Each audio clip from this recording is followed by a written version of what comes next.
Praise the lord. మన ప్రభు అయిన యేసుక్రీస్తు పరిశుద్ధమైనటువంటి నామములో ఈ ఉదయకాలపు కృపావార్తను వింటున్నటువంటి మీ అందరికీ దేవుని పేరట వందనాలు చెల్లిస్తూ ఉన్నాను. అందరూ బాగున్నారా? మరి పూట ప్రభు మనకిచ్చినటువంటి వాక్యాన్ని మనము పరిశుద్ధ గ్రంథంలో చదువుకుందాం. 37వ కీర్తన 5వ వాక్యాన్ని మనం చదువుకుందాం. 37వ కీర్తన 5వ వాక్యాన్ని చదువుదాం. నీ మార్గమును యెహోవాకు అప్పగింపుము, నీవు ఆయనను నమ్ముకొనుము, ఆయన నీ కార్యము నెరవేర్చును. హల్లెలూయా. నా దేవుని బిడ్డలారా గమనించండి, ఇక్కడ చదువుకున్నటువంటి ఈ లేఖనాలను మనము పరిశీలించినప్పుడు నీ మార్గము యెహోవాకు అప్పగించుము అని ఇక్కడ రాయబడి ఉంది. అంతేకాదండి, నీవు ఆయనను నమ్ముకునుము, ఆయన నీ కార్యము నెరవేర్చును. నా దేవుని బిడ్డలారా, మనము ఆయనను ఎప్పుడైతే నమ్ముకొనటం ప్రారంభిస్తామో, ఎప్పుడైతే ఆయన నమ్మదగిన దేవుడని ఆయనను పూర్ణ విశ్వాసముతోనూ పూర్ణ అంగీకారముతోనూ ఆయనను మనము నమ్ముకుంటామో, మన జీవితంలోనికి మన దేవునిని మనము ఆహ్వానించి, నా దేవుని బిడ్డలారా, ఆయనే నా దిక్కు నా దశ అని ఆయన మీద సంపూర్ణముగా ఆనుకొని ఆయనే నా ఆధారమని ఎవరైతే బ్రతుకుతారో అట్టి వారిని బట్టి దేవుని వాక్యం అంటది, అట్టి వారికట ప్రభువే వారి కార్యములన్నీ కూడా ఆయన నెరవేరుస్తూ ఉన్నాడట. హల్లెలూయా. నా దేవుని బిడ్డలారా, ఎంత ఆశీర్వాదకరమైనటువంటి మాట ఇది, ఎంత ఆశీర్వాదకరమైన మాట. ఎందుకని అంటే, ఈ లోకములో నా దేవుని బిడ్డలారా, మన కార్యములు నెరవేర్చగలిగిన వాళ్ళు ఎవరున్నారు?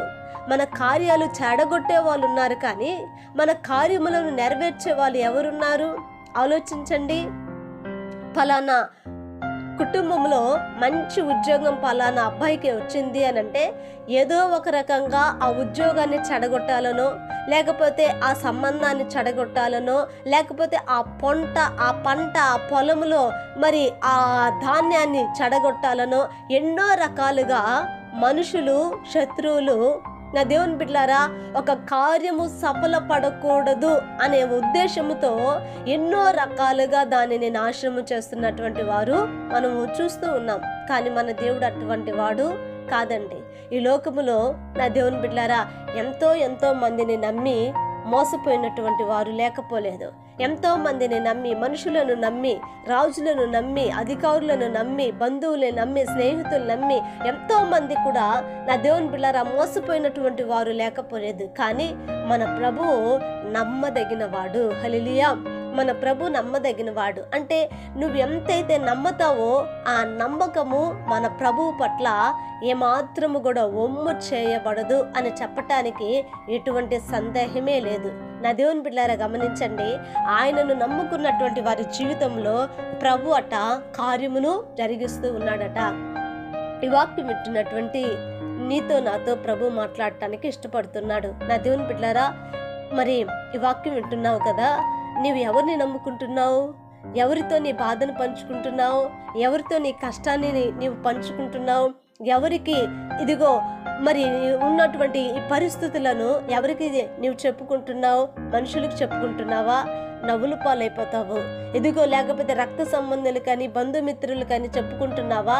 బజారుకి వాళ్ళు ఈడుస్తారు. కనుక నా దేవుని బిడ్డలారా, ఈ లోకంలో ఎవ్వరు కూడా మనకు నమ్మదగిన వారు లేరు. మన ప్రభువే మనకు నమ్మదగినటువంటి సహాయకుడు. కనుక ఆయనను నమ్ముకొని ఆయన మీదే ఆధారపడి ఆయననే ఆనుకొని జీవించు. నీ కార్యమును, అది ఎంత మొండి కార్యమైనా, అది ఎన్ని సంవత్సరాల తరబడి అలాగే ఉన్నా, ప్రభు యేసు నామములో ఈ దినమున విశ్వసించినటువంటి నీ జీవితంలో ఆయన ఆ కార్యాన్ని నెరవేర్చునుగాక. ప్రార్థన చేద్దాం. మహాపరిశుద్ధుడు అయిన మా తండ్రి, కృపగలిగిన మా గొప్ప దేవానికి వందనాలయ్యా.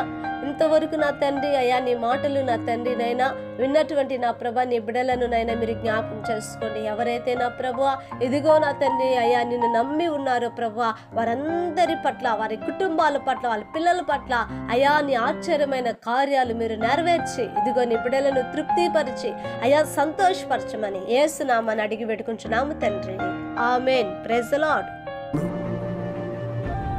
దేవుని కృప మీకు తోడై ఉండును కాక.